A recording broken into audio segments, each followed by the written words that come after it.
રસ્તો બન્યો ને એને કારણે પાણી છે એ ડ્રેન બંધ થઈ ગયા છે અને એ બાજુનું પાણી આવે છે એને બદલે રોકી જો પાડી દઈએ ને એકચુઅલી ગોડા પોરબંદર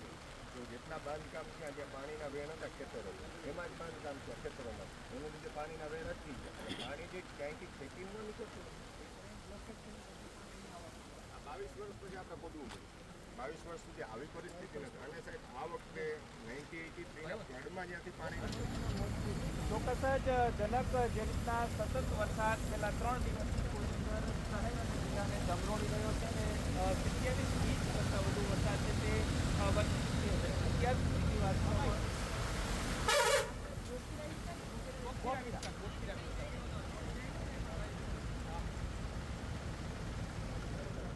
હા,